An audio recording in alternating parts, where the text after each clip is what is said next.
Hola, ¿qué tal a todos los oyentes? Soy Antonio Cañas, profesor de la Universidad Carlos III y de la Universidad CEU San Pablo.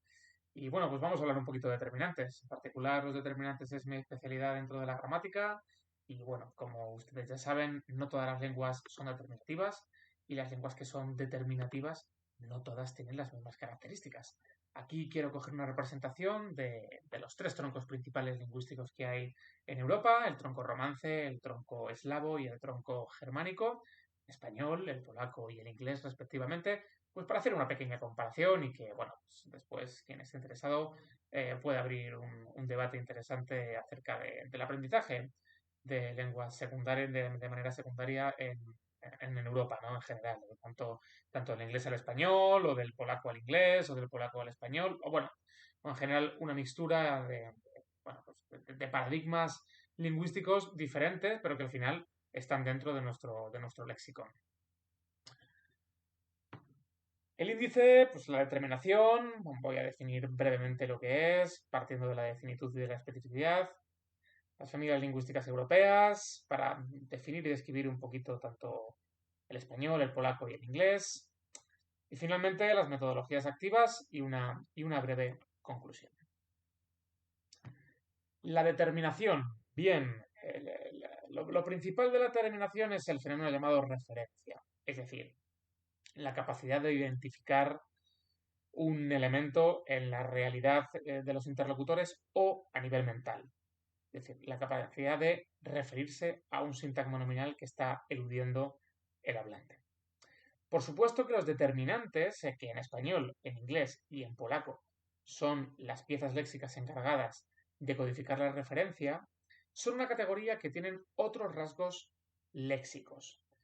Digamos que son una categoría bicéfala, que tienen dos rasgos léxicos importantes, primarios, y luego ya hay una segmentación, una infraespecificación de rasgos dentro de estos dos, que son la referencia, la identificación de referentes y la cuantificación. La cuantificación no deja de ser, pues, la alusión al número, a la cantidad de entidades que está mencionando el sintagma nominal. Por supuesto que luego hay diferentes tipos de cuantificación, como seguro que ustedes bien saben. Por lo tanto, los determinantes para Leonetti 1999 nacen en la necesidad de indicar a cuáles, referencia, y a cuántas, cuantificación, entidades pretende aludir el hablante al utilizar un sintagma nominal, al utilizar un nombre. Para la gramática de la lengua española de 2009, define el artículo como la clase de palabras de naturaleza gramatical que sirve para delimitar la denotación del grupo nominal del que forma parte e informar sobre su referencia. El artículo no es un elemento cuantificativo y es uno de los elementos del español y también del inglés que pueden informar de la referencia en el sintagma nominal. Cuestión: no todas las lenguas tienen artículo. En particular, en esta ponencia, dos lenguas tienen artículo, aunque tienen un comportamiento diferente, y una lengua no tiene artículo. La única pieza léxica para referirse a un objeto es la del demostrativo, en polaco en particular. Vamos a definir, por lo tanto, la definitud. El fenómeno semántico capaz de identificar, por supuesto, porque pertenece a la referencia, referentes nominales en el mundo que rodea a los interlocutores, en el mundo extralingüístico. Es un rasgo binario a nivel computacional, es decir, las piezas pueden cotejar su variante positiva y también sus variantes negativas, que daría una interpretación indefinida. Es decir, en español, que la pieza para codificar ese rasgo negativo sería el artículo indefinido. Y la especificidad, el otro rasgo dentro de la referencia, el fenómeno que permite a los hablantes identificar referentes que no están en la situación comunicativa físicamente, que es de lo que se encarga la definitud, sino mentalmente. La especificidad, al contrario que la definitud, no es binaria. Si no se interpreta como específica una estructura, el rasgo es que no está disponible para su cotejo. Es decir, no tiene que cotejarse un rasgo negativo, ni mucho menos. Simplemente el lugar de la especificidad de la computación está vacía. En español, los determinantes que codifican ambos rasgos son los artículos, los demostrativos y los posesivos. También los nombres propios, por cierto. Los cuantificadores pueden ser específicos e indefinidos, pero los cuantificadores nunca serán definidos. Bien, las familias lingüísticas europeas, como hemos mencionado, vamos a dividirlo en tres. La familia Romance, que sobre todo ocupa la parte mediterránea y occidental del continente. La familia Germánica, que ocupa la parte central y norte del continente, incluyendo a la isla de Islandia. Y luego la parte eslava, que es la parte también central, también un poquito sur, pero sobre todo oriental del continente hasta Rusia, hasta más allá de los Urales.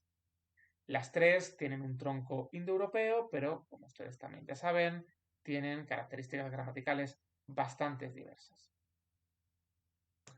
Entonces, de la familia Romance vamos a trabajar datos del español, de la familia germánica datos del inglés y de la familia eslava datos del polaco. Bien, aquí tienen estos ejemplos, les dejo brevemente que los lean. El primer ejemplo es del inglés español y el segundo del español polaco. Si necesitan más ejemplos de otro tipo de combinaciones de determinantes o de sintagmas nominales que articulen o no rasgos de la definitud, de la especificidad o de la cuantificación, por favor no duden en escribirme para que yo les pueda hacer un análisis algo más completo, pero bueno, la duración de la ponencia es la que es y tampoco quería sobrecargarla con muchísimos datos. Entonces, nosotros tenemos en el ejemplo 1, perdón, en el ejemplo 1a, una estructura característica del inglés. I've always preferred to have dogs than cats. En este caso, en español, el sintagma nominal dogs y también cats no está en plural, como si está en inglés, y tiene que articular un determinante.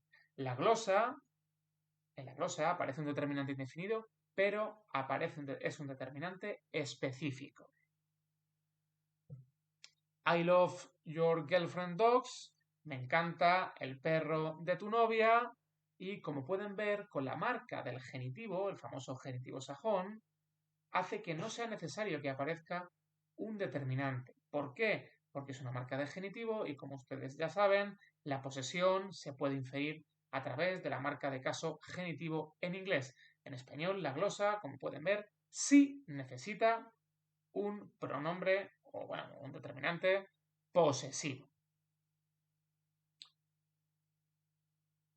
The dog hasn't eaten yet y como pueden ver aquí, tanto en inglés como en español, aparece el artículo definido. ¿Por qué? Porque la estructura es definida, pero también es específica.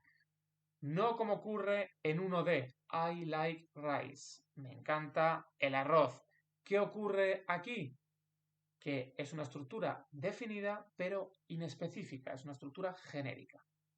En español, las estructuras definidas pero inespecíficas sí tienen artículo, el artículo no es específico pero es un artículo definido, pero en inglés el artículo se codifica cuando aparece el rasgo más específico cotejado en la estructura. Si el rasgo más específico no está cotejado en la estructura, aunque sí aparezca el rasgo definido, no aparecerá el artículo. ¿Qué significa esto? Que a nivel terminológico podemos decir que en español, el rasgo fuerte para la materialización fonética del artículo es la definitud, pero en inglés no, es la especificidad. Vamos con el ejemplo del polaco, el ejemplo número 2. Y dirán, vaya, parece idéntico la glosa en polaco. Sí, es idéntica, pero a nivel semántico en español hay una pequeña diferencia. El coche es para ti, en español, 2A, ten samochód jest dla ciebie. Bueno, pues el demostrativo que es ten, bueno, el demostrativo, la pieza encargada de inferir la referencia, la especificidad y la definitud, que solo es el demostrativo en polaco, se traduce, la glosa se traduce cuando nosotros utilizamos un determinante definido y específico. Ojo, en polaco ocurre como en inglés. Cuando la pieza no es específica, el demostrativo no se materializa fonéticamente. Muy importante. En 2B, la estructura en español tiene un demostrativo y por lo tanto en polaco también aparece. ¿Qué metodologías activas se pueden utilizar? Evidentemente el análisis inverso. Y me refiero al análisis inverso a la traducción. Da igual en qué dirección de lenguas estemos hablando. Por supuesto, la ludificación, el aprendizaje basado en proyectos y también el aprendizaje inverso. Es muy interesante que, por ejemplo, un hablante polaco enseñe las características del español y viceversa. ¿Por qué? Pues porque así se hace un refuerzo cognitivo a ese aprendizaje que en realidad no tiene que estar en la memoria, sino que tiene que estar en la actitud, en la, en la performance, por utilizar el anglicismo, perdónenme, bueno, pues en la actuación de cada hablante en cada momento.